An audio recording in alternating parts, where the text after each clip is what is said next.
You're listening to the Huddle Up Podcast with Chad Jensen and Zach Kelberman. Join Broncos Country's deep divers at milehighhuddle.com and sound off. And now it's time to drop some knowledge. Okay, we are live. You all know the drill. We're going to let it breathe just for a couple of seconds. Welcome in, everybody, to the Huddle Up Podcast, presented, as always, by Mile High Huddle, powered by Overtime Media. I'm your host, Chad Jensen. With me, as always, my partner in crime. You know him. You love him. He is Zach Kelberman. Zach, we have wondered for the last 3 months what the NFL was going to do about training camp, what the NFL was going to do about the preseason. Fans still on eggshells a little bit, wondering if the season's even going to happen. Well, we know that the league is sticking to its guns in regards to training camp starting on time, which is July 28th. But it just came down the pike today, the news broke, that the preseason has been cut in half. What's your reaction to that, and what could some of the implications for the Broncos be? You know, I'm not too surprised. I think we talked about that the NFL was considering slashing the preseason schedule, and I wouldn't be surprised, Chad, if we had no preseason games when it's all said and done. My personal reaction is the Broncos only play the Bears and the Rams now, August 22nd and August 29th. That's one home game against the Bears and one away game against the Rams. To me, it's a little weird that they're starting camp July 28th. We're going to go almost a whole month without there being a football game. It's another cog in a really weird, unique offseason, and we just have to keep rolling with the punches. I like what they're doing, and they're maintaining a sense of safety, and they're trying to preserve the regular season because that's the most important thing right now. But it's just weird. We have more things taken away from us. We don't have practices. Now we're losing preseason games. I still can't get on this wavelength. It's still weird to me with all these different changes, and we're just keep dealing with them. It is weird that if you're going to cancel the preseason, any of the preseason, why have even one preseason game?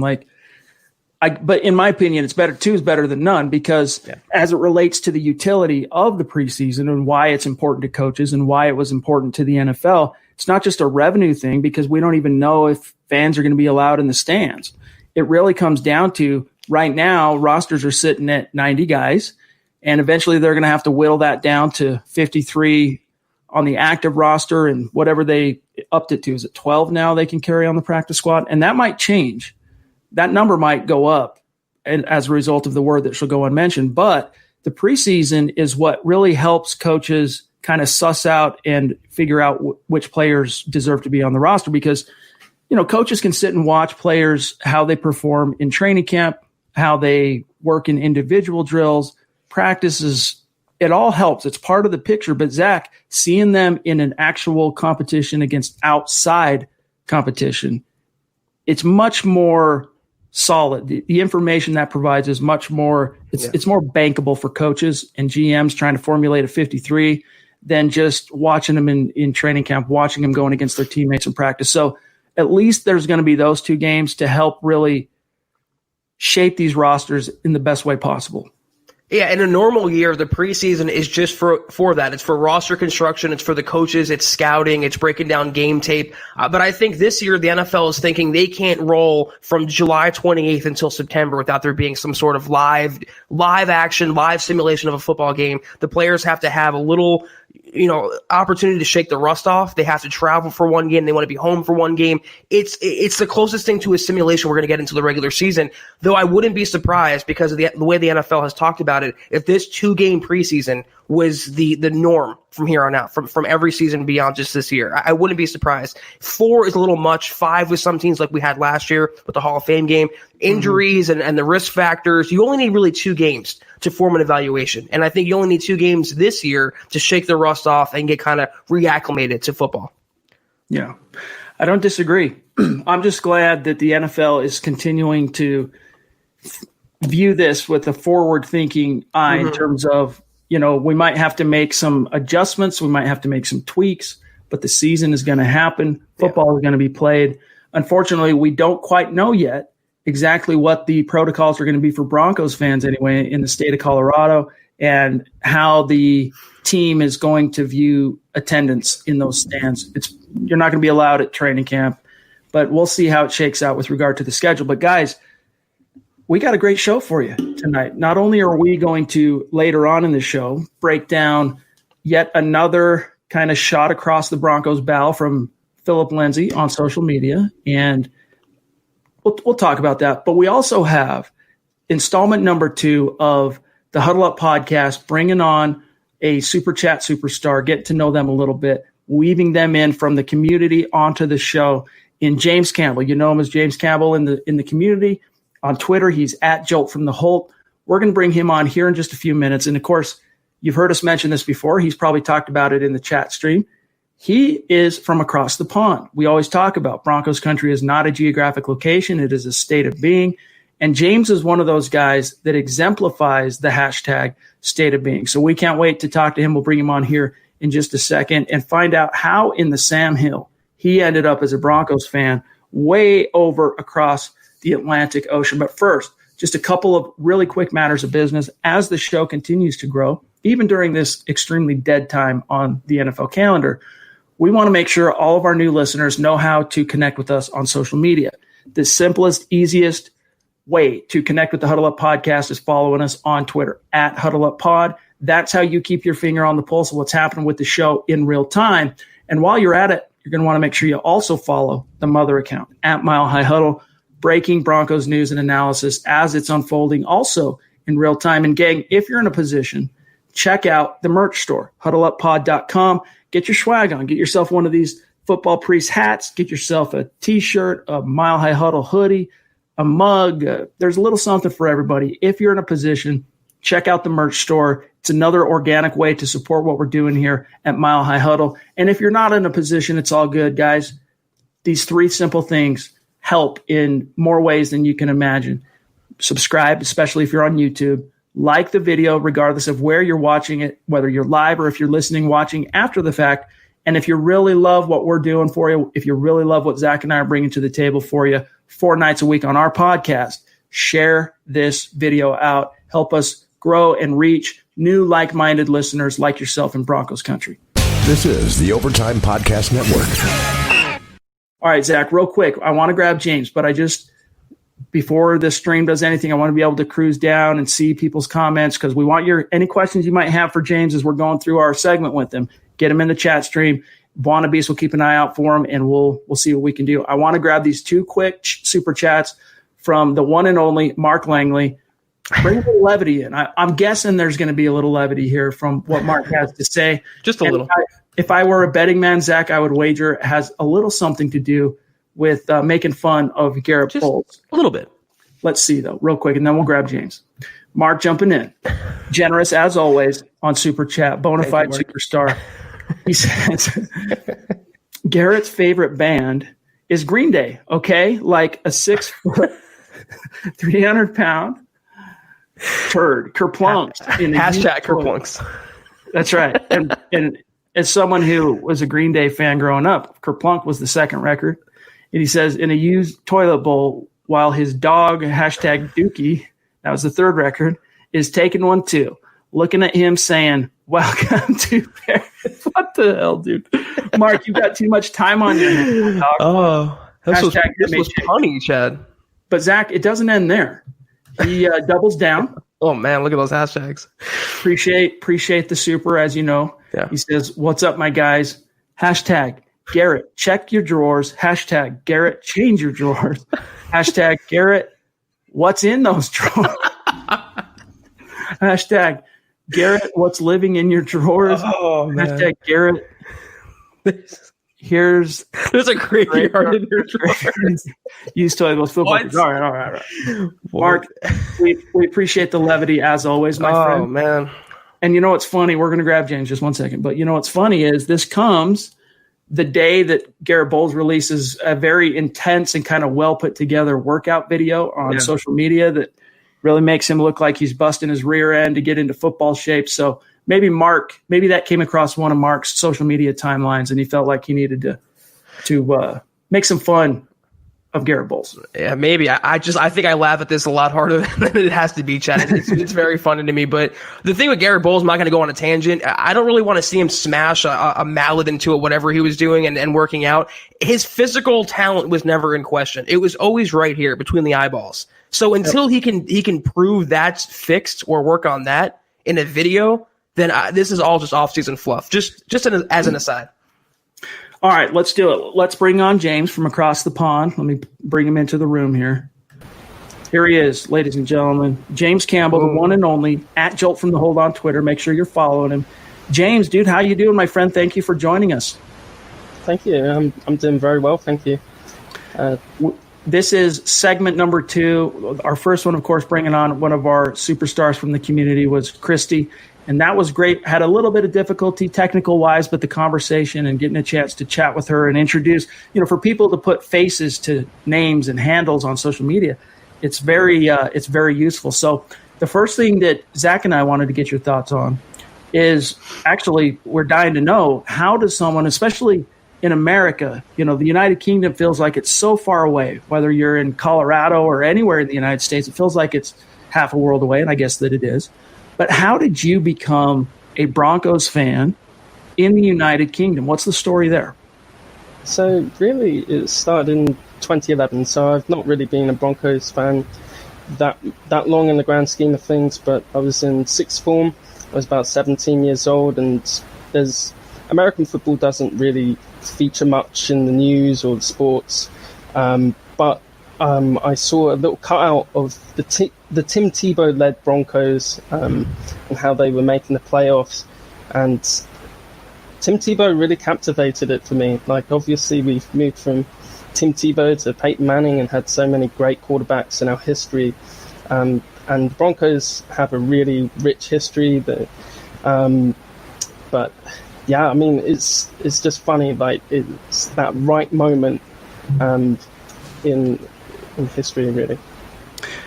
Tim Tebow, that was just a whirlwind season. I mean, I think all Broncos fans were excited when Josh McDaniels made the fateful decision to draft him in the first round. Fans got excited, got a little taste of Tim Tebow toward the end of his rookie year. He had that one start and win against Houston where you guys can probably remember the clip. No one else carries the ball right here on the goal line. He's yelling at Eric Studesville, the temporary head coach. Anyway, that 2011 season, though, was just unbelievable because it started off so badly, so poorly with Kyle Orton. And 2-3, 2-4, they got out to a start. They finally make that change, and Tim Tebow comes in. And it was not pretty offensive football, but when the chips were down and a play had to be made, I think, honestly, there were so many miracle wins that year.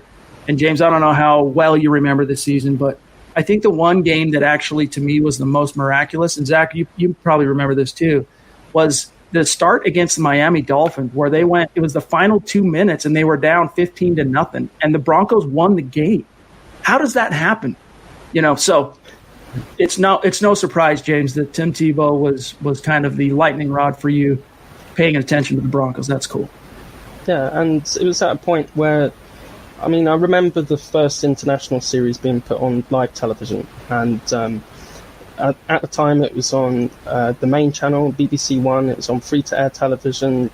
People in the UK could have a good taste of American football.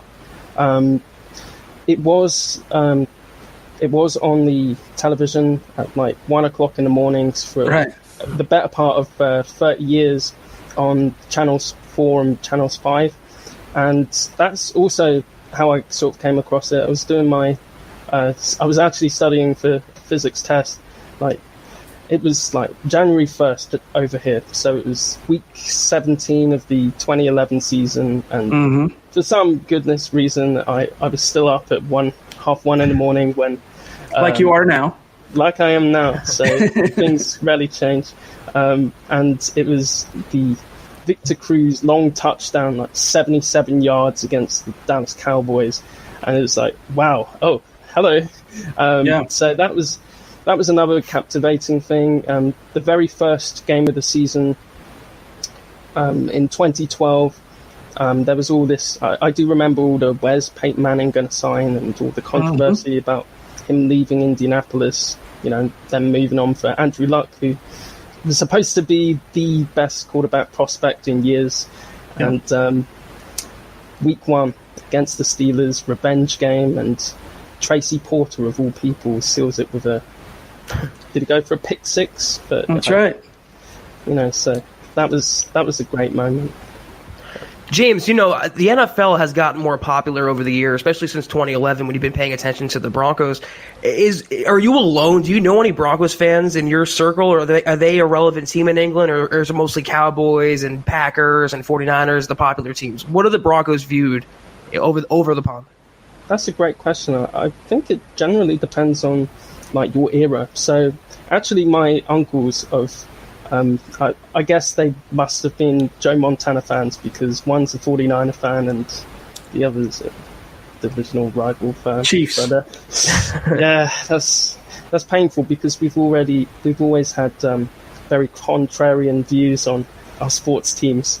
So it's we've never really meshed on sports teams, but it keeps it interesting, keeps it fun. But yeah, I used to play.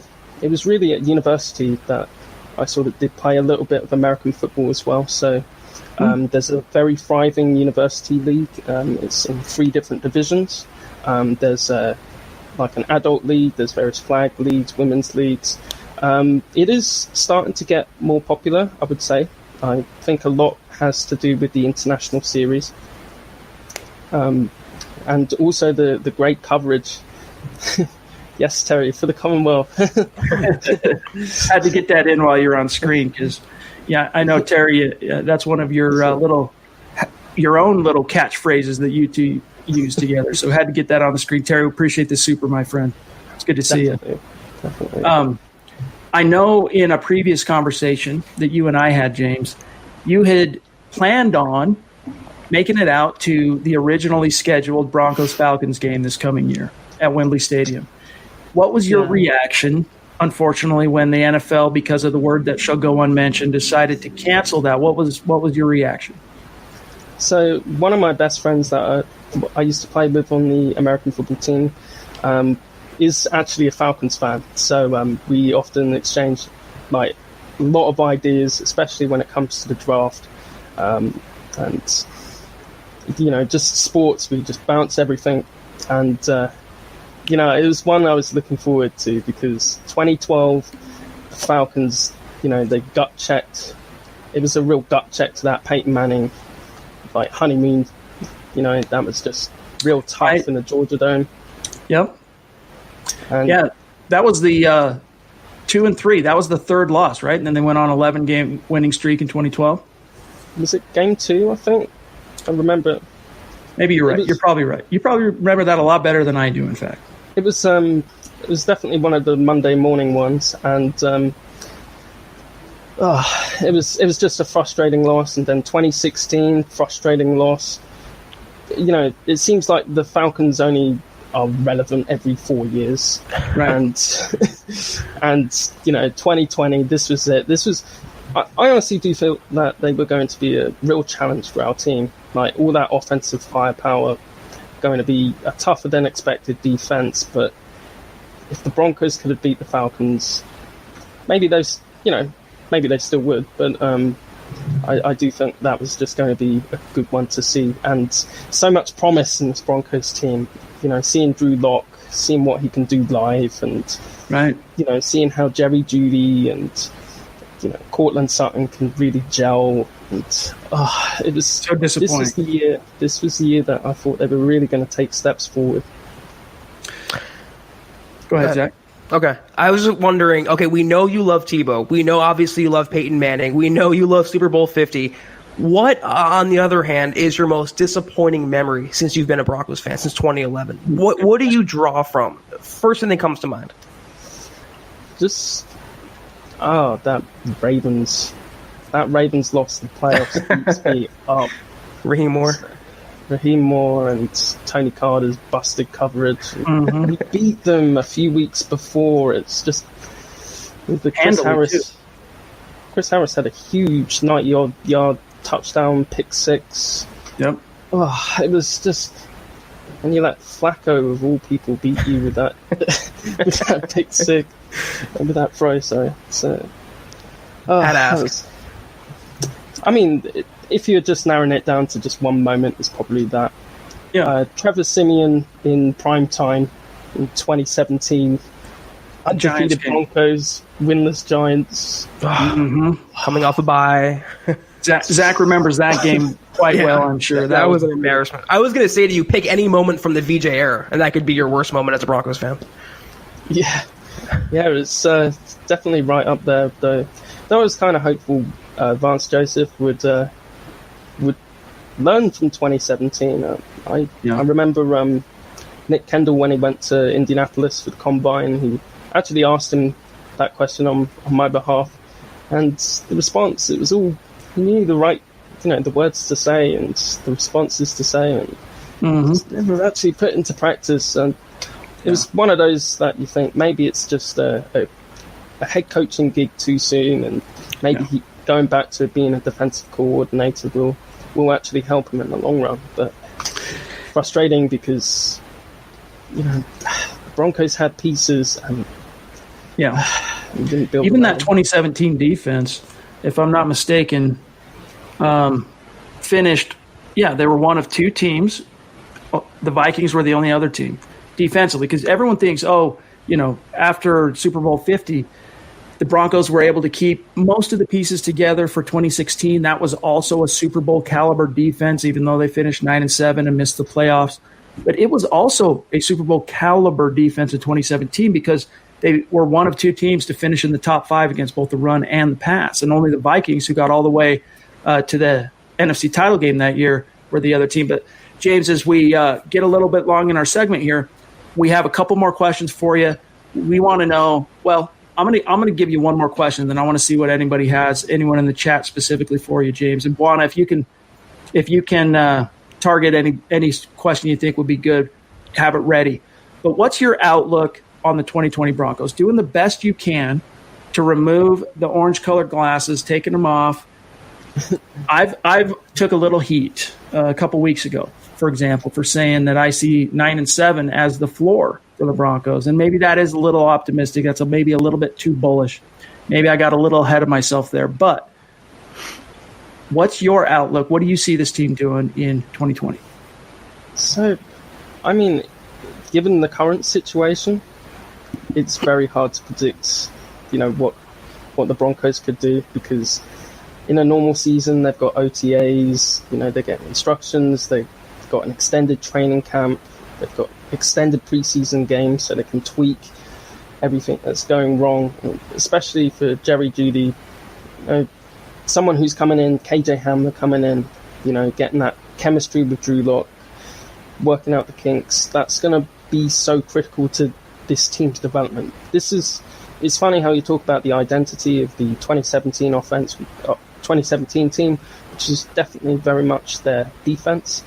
But, this identity of this team is very much on that young offensive core, and how they go is how the Broncos are going to go. So, ideally, I see a floor anywhere from 6 wins. I don't think there'll be any less wins than last season, but from 6 wins all the way up to probably 10 wins. But if they get into the playoffs, if they get hot at the right time, this is going to be a team that no one's going to be wanting to face. They've got all the tools on defense. They've loaded at every single level. Main question on defense is those cornerbacks, Ojemudia, Borsby. Let's just hope they stay healthy. But offense is all looking to be so promising. And then, c'est la vie. Buana, do you got it? Okay, here we got Terry jumping back in. Appreciate you as always, my friend up in Canada. Sir James, how do you think the players are picking up Don Fangio's defense with only virtual training? Hashtag state of being. Hashtag Broncos world. Very good question. Thank you, Terry. That is a very good question, and it would be rude to say to Terry to not say Happy Canada Day. That's right. Thank you. July 1st. Hope everyone in Canada's having a good one. So, yeah, I think it's a defense that is going to be predicated on smarts, instincts, trusting your keys, being versatile. So there is an element where, because it's such a cerebral defense, that they are going to pick up a lot through film.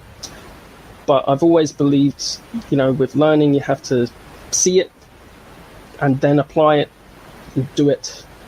So I think that's not going to be a substitute for, and especially with the shortening of the preseason, that's going to be, especially for someone like Fangio, he's probably going to be ripping out his hair, because it's going to be so important for his evaluation, not just for the 11 starters, but for the players who are on the back end of the roster or the middle of the roster, who really need game time snaps. I do think that it is a very experienced defense. There's not been that many additions to the defense, so they should be able to pick up from where they were last year very quickly. It's just a shame for players like Ojemudia who do need that extra support. Well, hey, it's been a blast. We got Christy, of course, jumping in, showing some major love with a extremely generous super chat. Zach, she is the queen of MHA. She says, as the representative for the first installment of Bringing On the Superstars, she says, great job tonight, James. Love the accent, too. I told you. What did I tell you about the accent, James? We talked about this. Glad to see fans from across the way. Really appreciate that, Christy, and your generosity, supporting the channel, supporting the podcast. Terry, you're a rock star, brother. And I concur. In fact, James has been helping us in a couple of different ways, as you guys know, with MHH. He is an admin on our Facebook group for Mile High Huddle, the super fan group. And then, of course, he's also, helps out Buona Beast in the chat stream during the live podcast. But he's going to be taking an even bigger step forward at Mile High Huddle. He's going to begin writing and publishing articles, written content at milehighhuddle.com. And that's coming here in the very, very near future. And before we cut you loose and say goodbye today, James, I'm curious to know what you have planned for your first article at milehighhuddle.com. So just building off of the Melvin Gordon and Philip Lindsay sort of situation, I do think that it can be a situation that elevates both players, and maybe I'll have a look at a few reasons why that's the case. But right on. That's cool. Right on. Cool story. We appreciate you giving us some of your time. I know you'd probably have been in the chat stream regardless. I was going to say thanks for staying up late for us, but you probably would have been here with us anyway. Still, we are grateful for your time, James. It's good to see you. We'll be, of course, hearing from and reading from and seeing more of you here in the near future, but thanks for joining us, bro. Yeah, I'll have to dive back into the chat stream, I think. Okay, buddy. We'll see you in there. All right, I'll see you. Take it easy, James. There he goes. Make sure you... Oh, wait. Before we say goodbye, I forgot to ask you. Jolt from the Holt, that's his Twitter account. Follow him at Jolt from the Holt. What is the meaning of this Jolt from the Holt, dude? Oh, that's one I wanted to answer, so I'm glad we got time to do that. So, for 1 year, I was actually an exchange student at Idaho State University, the Idaho State Bengals. And they play in the Holt Arena, which is one of the oldest dome stadiums. It's the oldest dome stadiums still in the United States, second only to the Houston Astrodome. And I was on the same floor as a lot of the Idaho State football team, so there was a lot of linemen on our team. One of them last year, Brian, I'm going to butcher his name, but Brian Fina and Ganafo, he was actually worked out by the Broncos last year, so that was pretty cool. Awesome. So, so many. That was the 1 year that they were actually really good. So, so you're the good luck charm. I hope so. And if I could just quickly mention that there was a few UK-based players who I thought had really helped develop the game. So Elliot Hoyt, he signed for the Boise State Broncos. He played for the Boise State Broncos for a few years. Came directly out of the high schools in the UK. Played in the British adult leagues as well. So again, his best player that he played against in practice was Matt Paradis. So that's a nice little connection there. I didn't realize, excuse me, that Elliot Hoyt was from England. Yeah, it says here, originally from England, moved to Boise in 2012. Very interesting. Yeah, so that's a really good one. Hey, here's Pobby jumping in, also showing some love. Awesome. Very generous super chat. Thank you. We got the ladies of MHH really showing out, leading the way here. She says, good to see you on the pod, James. Thank you for all you do. MHH family loves you. Go Broncos. Very sweet, Bobby. Yeah, that's very sweet. Thank you, Bobby. Well, James, and here's Terry again one more time. Bones. All right, dude. Well, it's again, great to have you on the show. That we'll do this again down the road. And, of course, we all look forward to your first article. That'll be coming here in the very near future. And, of course, you'll be able to interact and connect with James probably most nights on the nightly podcast. And then also you want to follow him on Twitter at Jolt from the Holt. Again, James, thanks for joining us, bro. Thank you very much for your time. Thank you. All right, buddy. We'll talk to you later. There he goes. Find him on Twitter, guys, at Jolt from the Holt. This is the Overtime Podcast Network. But Zach, it's just cool to see. Again, we come up with the phrase like state of being and hashtag and all that. It's just cool to see and put names to faces to names and faces to social media handles and whatnot. It's just all part of connecting and just seeing how vast Broncos country really is and how spread out it really is. It's stunning. And it's never what you expect it to be. It's never the face that you expect it to be, the personality that you expect it to be. James is a really, really cool guy, and he knows the stuff. I'm looking forward to reading his material. I know he has a lot of facts, a lot of statistics.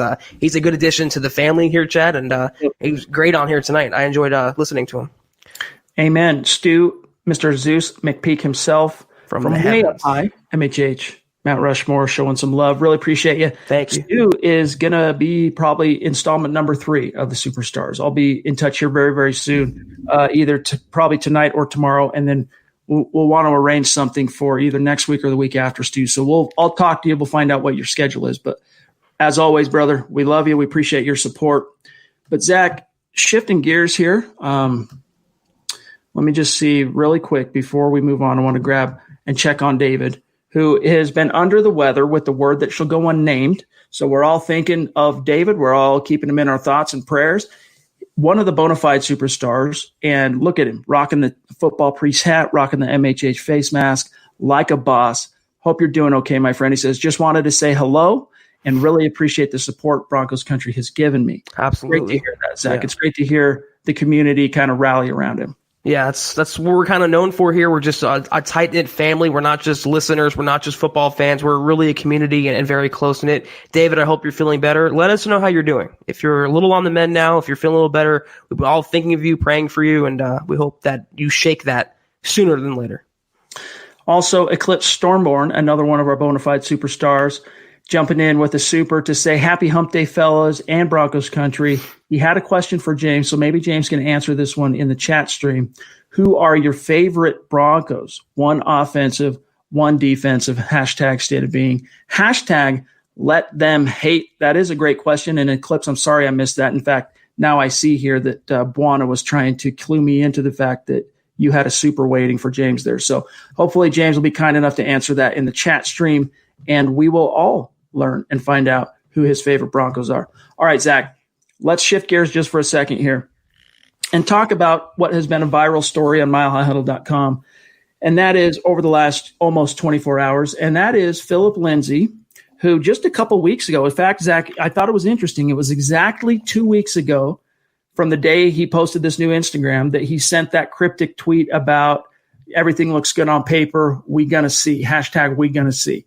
Well, yesterday on Instagram, he posted a series of pictures in his story, and there were some moving images of him practicing catching passes. I want to pull this up really quick. Bear with me 1 second because I had it queued up and ready to go, and then I must have clicked on something that disappeared. Hold on, here it is. So let me, instead of trying to explain this to everybody, let me do a quick share screen so you guys can see here. I'm sure most of you have seen the article by now, and thus you've seen what I'm about to show you. But I just want to show this to you guys. So this is me grabbing a few screen grabs from his Instagram, one of which is him catching a pass with the caption, "Like I said, we're going to see. We're going to see." Then it shows a picture of Drew Lock with Drew Lock's handle. Then it shows Lindsay again, another catching a pass. It's all about him, the receiver, working on his game. And at this point, Zach, we took some heat when we addressed this 2 weeks ago. We were going to see tweet, the cryptic tweet. We took a little heat for people saying you're reading way too much into this. This has nothing to do with Philip Lindsay trying to send a message to the Broncos. For all we know, he could be just talking about the hype the Broncos offense is getting this offseason, and, we're going to have to see how it plays out. At this point, Zach, it's unmistakable that he is indeed sending a message not only to the Broncos, but to his critics, and maybe even one slightly passive-aggressive to Melvin Gordon. Like, you're going to have to come correct, dude, because I'm working on my game. I am the man here in Denver. If you're going to be the starter, you're going to have to take it from me. So at this stage, I don't know how you could deny that. I don't think it's slight. I don't think it's passive aggressive. I think it's right on the nose, Chad. I think he's sending a direct message to Melvin Gordon saying, listen, I can catch passes too. It's a trait that we learned in Pee Wee, in high school, and college. I have hands, they work, I can catch passes. But this is the pissed off Philip Lindsay that's been kind of percolating the entire offseason. The last couple of years, I'm not going to say he was scared or whatever, passive, beta, but he definitely has an alpha mentality now. And we wouldn't have seen this last year, wouldn't have seen this his rookie year. He knows he has a chip on his shoulder. He knows it's his job he's fighting for. It's his contract he's fighting for. It's his reputation he's fighting for. He's heard nothing but slander from outside media, from the Broncos themselves not signing him to a contract, bringing Melvin Gordon, from the fan base. He's tired of it. And this is what I love. This is going to make him a better player and the Broncos a better offense by having a pissed off Phil. And you know what? He wants to prove him wrong. I say hashtag let him hate. Let him keep hating Phil. Let him keep denying you. Let him keep saying you can't catch passes. You're going to star this season. I cannot wait. I love that tweet of yours, by the way, where you basically shared that same sentiment. I included it in the article because I'm with you. I mean, undrafted guys that succeed in the NFL are constantly searching for fuel for the chip on the shoulder because that's what got them to where they were. That's why they become the beast that they are, including Chris Harris, including C.J. Anderson back in the day, and Philip Lindsay. They're always finding something that's going to fuel them, a sense of being disrespected or written off or underappreciated or being slept on. And at this stage, it's all fuel. I love this pissed off version of Philip Lindsay. And I think I'm with you on that it could pay some dividends. And real quick, we got Mike Evans, one of our superstars, reacting to something that James was talking about in our chat here. He says, I was at the New York home game too, talking about that Giants loss week 6, 2017. I have never been so embarrassed. Super excited about 2020, 10-6, baby. I feel you, Mike. I think we all shared your pain in that particular loss that just was like a punch to the mouth. And shout out, by the way, to Jeff C. here, who brought to my attention the Philip Lindsay Instagram story, because it might surprise you, but we don't live on Instagram. I don't live on Instagram. Maybe, Zach, you spend more time on Instagram than I do. Not at all. Honestly, I don't love Instagram other than to keep up the Mile High Huddle Instagram account. So I'm grateful for Jeff, who pinged us both, I think, on Twitter, bringing our attention to what has turned out to be a very interesting story that fans obviously care about, not just Philip Lindsay sending more kind of shots toward the Broncos, just putting them on notice, just letting them know, dude, I'm working on this. But also it was a little bit of news, Zach, that, I mean, we don't know exactly when those photos were taken and where the clips were from, whether it was after June 20th when the NFLPA doctor came out and said, hey, players, stop practicing until we get to training camp. That we don't know if Locke and Lindsay are taking their cues from Tom Brady and saying, look, we're going to be socially responsible. We're going to mind our P's and Q's. We're going to wear our mask if we're walking into a Walmart. But we're going to go out and practice. He's wearing his helmet as Lindsay. But, Jeff, appreciate you bringing that to our attention. And he says here, Zach, is it me or does it feel like Melvin is already salty? The guy is fighting with the Denver media, already a cancer to the team. He only cares about him. I wouldn't quite go that far, Jeff. I feel what you're saying. They can't already being a cancer. But, Zach, one thing I think is undeniable is he's proven already to be extremely sensitive about his Broncos contract. You mean the guy who held out for most of last season, Chad? He's a salty kind of guy. I mean, it's just in his nature. I mean, he's a very, bombastic kind of player. I wouldn't call him a cancer. That's a little extreme considering they haven't played one down of Broncos football yet. But I feel like he feels entitled. He got the contract. He got the title. He knows the Broncos want him, and he doesn't want to, secede that role to Philip Lindsay. He wants to take it for himself, and I understand that. But Philip Lindsay, on the other hand, he's also salty at the outside criticism and Melvin Gordon coming in and taking that torch from him. They're kind of at odds. And it's like if you have Drew Lock and if you would have signed Cam Newton, yeah, they're teammates, but they're quarterbacks. They want to play, they want to start, and they want to star for their team. They would have bumped heads. It would have been, just conjecture, and it would have been pressure, and would have been negative energy in that locker room. And that's what I'm sensing in Melvin Gordon and Philip Lindsay. And that's on Vic Fangio and the offensive coaching staff to kind of keep them on the same page and not let that animosity boil over to where it becomes a personal feud. It can make them better, Chad, but it can also work against them in a negative way. This is the Overtime Podcast Network. Real quick, Brian, congratulations starting your new job. That's good for you, my friend. Hope it all goes well. Real quick, Zach, one thing I wanted to bring up is, as James talked about in this previous segment, he's working on how Melvin Gordon could maybe actually improve Philip Lindsay and how it could end up being a compliment and make the offense better. This is a sentiment that Philip Lindsay himself professed. A month ago, he had that Instagram video with Terrell Davis where he talked about and admitted at first he was hurt and upset by the fact that the Broncos decided to give $16 million to Melvin Gordon instead of him. But then in that same conversation with TD, Lindsay went on to talk about how he kind of adjusted his mindset to view it through an optimistic lens, taking some of the focus and pressure off him instead of just running up the gut for first downs. He can utilize his speed. He can stay fresh. He can use his, fresh legs and whatnot.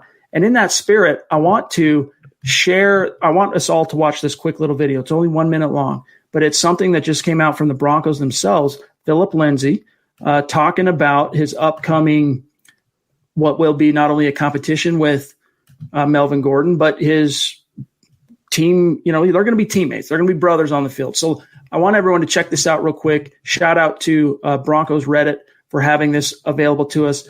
I'll click back. Hopefully you can hear this. And then do you feel like that's going to be a positive? Definitely is a positive in the long run. It's a long season, so you need more than one back to do it. Like I said, it's a good addition to us. From my reaction at the end of the day, doesn't matter. He's here. I'm here, and when I get the opportunity to be in the game, I'm going to make explosive plays. That's what it's all about, and I go from there.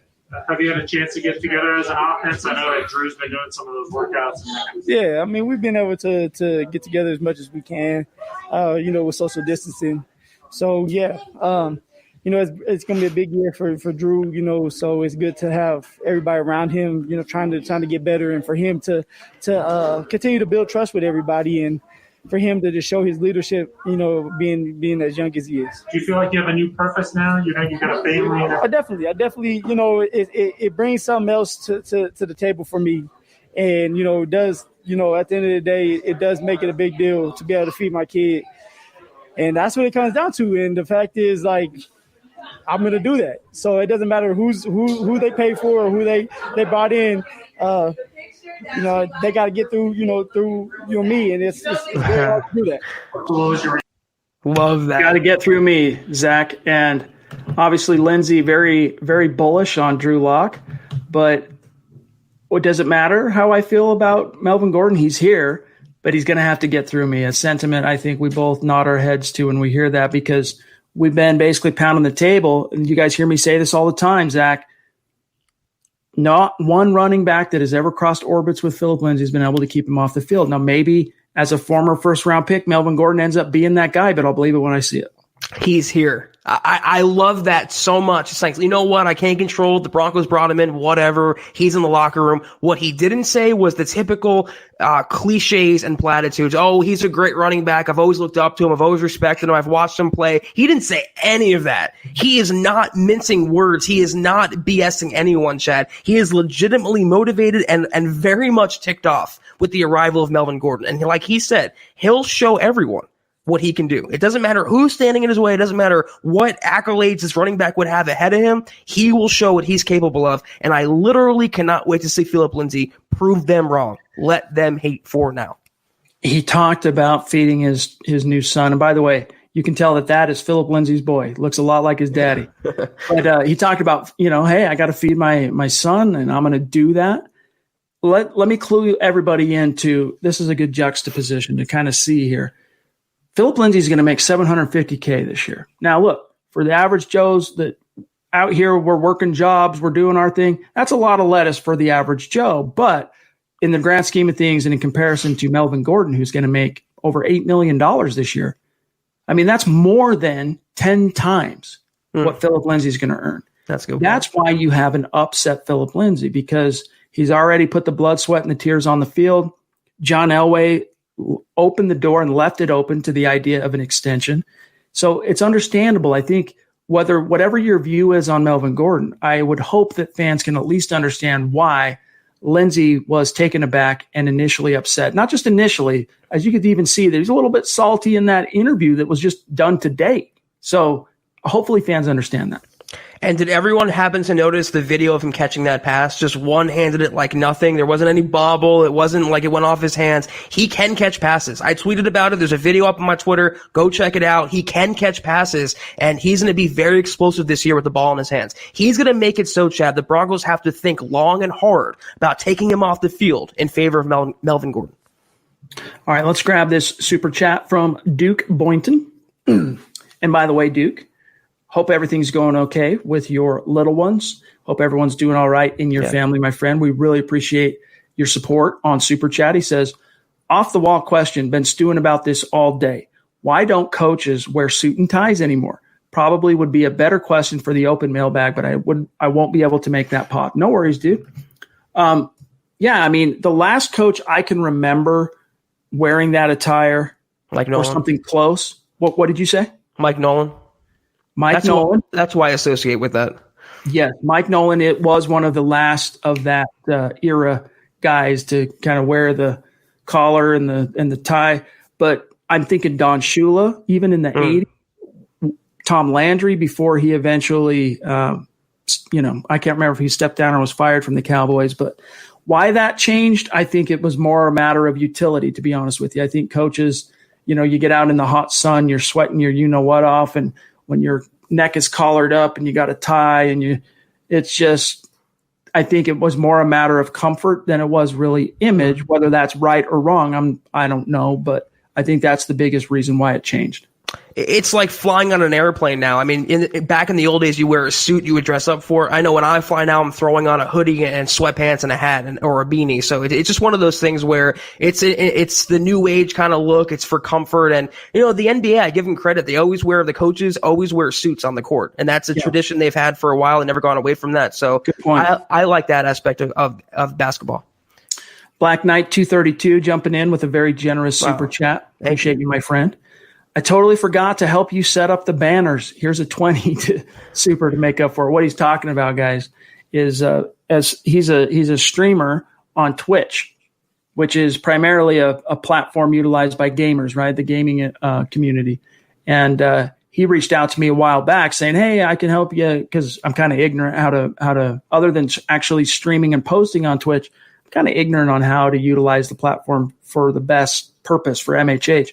And he's offered to help out, and he helped put together some banners, long story short. So, Black Knight, appreciate that. Yeah. You didn't have to do that, but we will hook up, and you can walk me through that. Maybe this weekend. I don't know what you got cooking with it being the 4th, but maybe we can figure something out. All right, let's see what else we got here.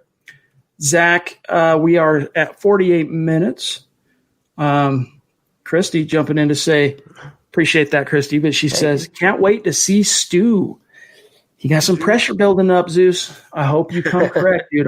No, it's no big deal. As you can see, when we had Christy on, when we had James on, the best way to view it, if you are one of the superstars that we invite onto the show, is you're just talking football. You're just talking with people that that you talk to and see every single day. Forget the fact that, you're being streamed to thousands of people. Forget the fact that thousands of people will listen to it after the fact. Forget all that. in the moment, the mindset is, hey, I'm just here talking football. I'm talking about something I'm knowledgeable about. I'm talking about something I'm passionate about. So, Stu, we do look forward as well to having you on the show. We'll be ironing those kinks out here very soon and making those arrangements. And I love how supportive everyone is. After Christy went, and then people like James wanted to see other people, and people wanted to see James. And after James went, we want to see other people. Our community chat and how close-knit everyone is, it's incredible to me. It really is. It really is. We have Christian jumping in with the super. Appreciate that. Yeah, look at that. Wants to be installment number 4. Maybe we have some plans. We have some things in the works, but we will get back to you on that, Christian. Maybe not number 4, but in the near future, we'll see. Yeah. You're on the list, my friend. Your support is very much appreciated, and your membership in the MHH community is very much valued. So you are definitely on the list, my friend. All right, let's see what else we got here. And here, by the way, this is James. Oh, Ryan, showing some love on Super Chat. Really appreciate that, Ryan. Thank you, my friend. You. That's very cool. We got an answer. Of course, Eclipse had the Super Chat question for James, who his favorite Broncos are. James' answer is, current favorite Bronco on offense is Drew Lock. As he goes, the Broncos will go, which is absolutely true. But everything I've seen and heard is so positive. Favorite on defense. And notice how the Brits use a U in favorite there, Zach. That's a difference between our English and their English. I think Canada spells like that too. Yeah, neighbor color. Mm-hmm. I always found it interesting. But his favorite, on defense is Justin Simmons. So good to know. Appreciate you getting to that, James. Here's BG jumping in to say, Chad and Zach.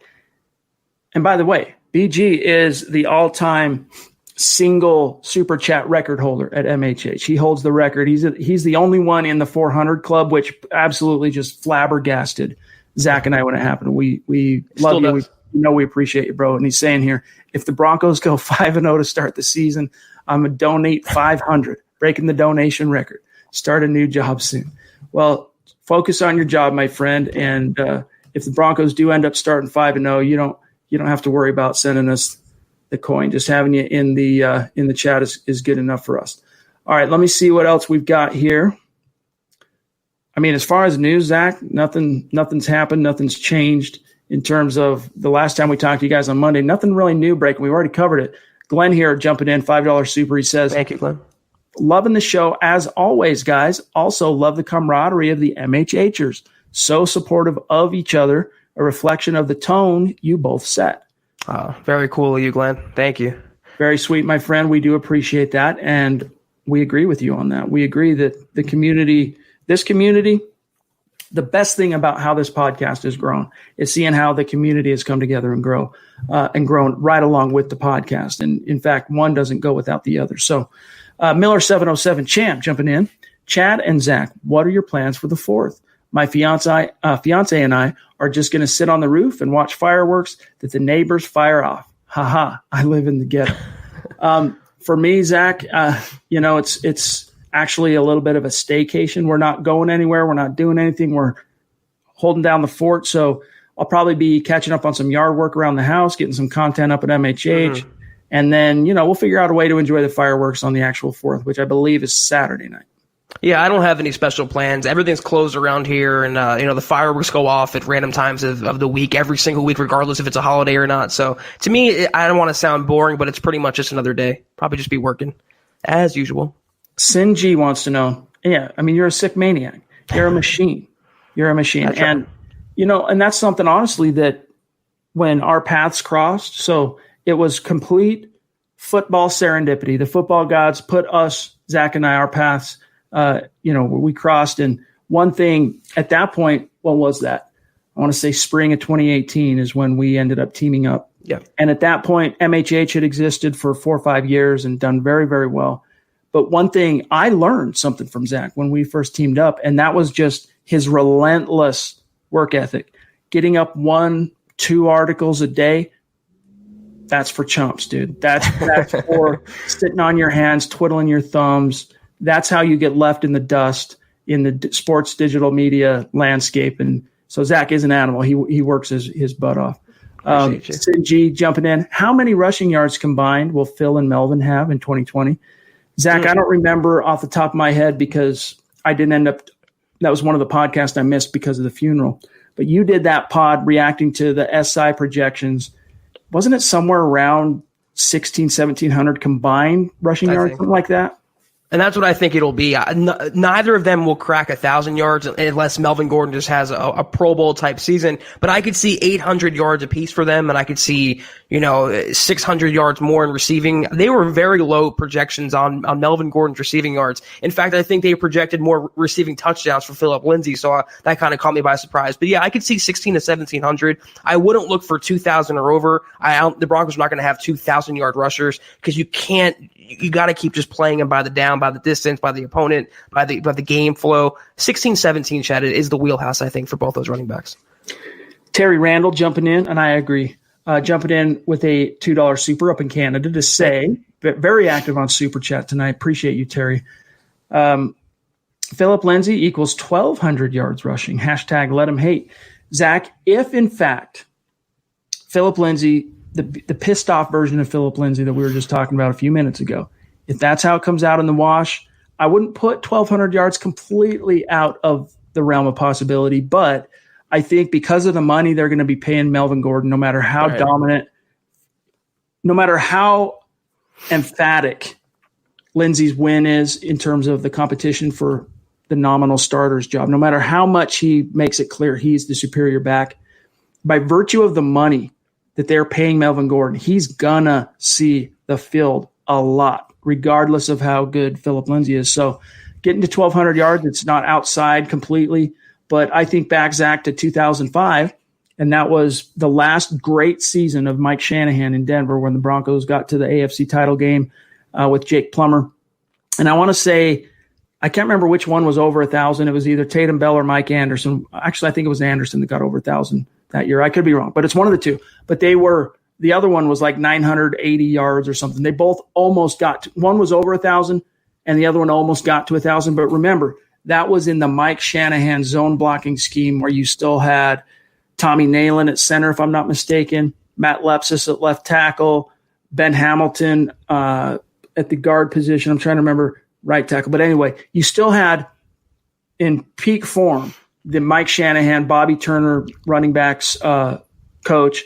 I don't know if Alex Gibbs was still around by that point, but those philosophies were still in existence, which, nothing against Pat Shurmur, but his offense is quite different than Mike Shanahan. So both of them approaching 1,000 yards, I think that might be beyond the pale, but still, I can't completely rule it out because they both are extremely talented running backs. If Melvin Gordon was on the roster, I'd say he's absolutely capable of hitting 1,200, if not more than that. He's a phenomenal talent, and he's way more of a workhorse than fans think he is and the Broncos think he is. But like you said, Chad, which I agree with, the Broncos, based on the virtue of Melvin Gordon's contract, they're going to play him over and over and over again. They're going to make him the de facto workhorse just to justify that contract. And that's why I was saying with those projections, if Philip Lindsay ends the season with more receiving touchdowns than the guy they brought specifically for that role and paid $16 million to, it's going to blow up in the Broncos' face. So they're going to make it seem like he's going to be the guy, and they're going to feed Melvin Gordon until they have a reason not to feed him anymore. And that reason could be Philip Lindsay. All right, let's grab J-Bone, Justin Statler jumping in with a generous super chat. Appreciate you, bro. It's good to see you in the stream. He says, got a son to feed, and I will do that, quoting Philip Lindsay at the end of that video clip we played. Visualize, then actualize. Leave no room for failure. I love that. Visualize, then actualize. I've lived most of my life with that mentality that number 30 shows in the video. Let me tell you, nothing stops a man with that mentality. Hey, man, good stuff. I love hearing that. I love that. Visualize and actualize. I like that verbiage, Zach.